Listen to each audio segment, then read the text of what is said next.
Dans le village de Ndongo, niché au cœur de l'Afrique de l'Ouest, les habitants vivaient en harmonie avec la nature.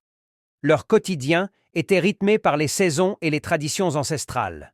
Cependant, en 2024, des pluies torrentielles s'abattirent sur la région, provoquant des inondations sans précédent.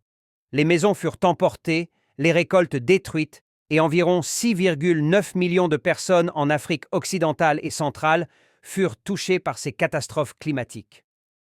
Parmi les villageois se trouvait Amina, une jeune femme reconnue pour sa sagesse et son dévouement envers sa communauté. Face à la dévastation, elle décida de ne pas se laisser abattre.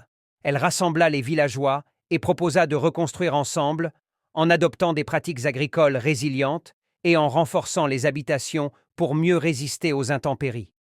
Parallèlement, dans la capitale du pays, le gouvernement annonça la création d'une nouvelle banque de l'énergie dotée d'un capital de 5 milliards de dollars destiné à financer des projets liés aux combustibles fossiles.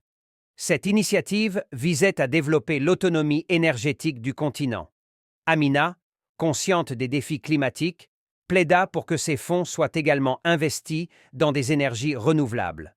Elle organisa des forums communautaires, invitant des experts et des responsables politiques à discuter des solutions durables pour l'avenir.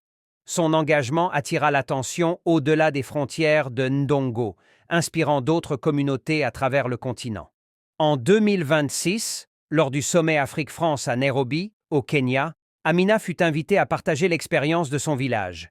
Elle y souligna l'importance d'une approche inclusive, combinant savoir traditionnel et innovation moderne pour faire face aux défis climatiques et énergétiques de l'Afrique.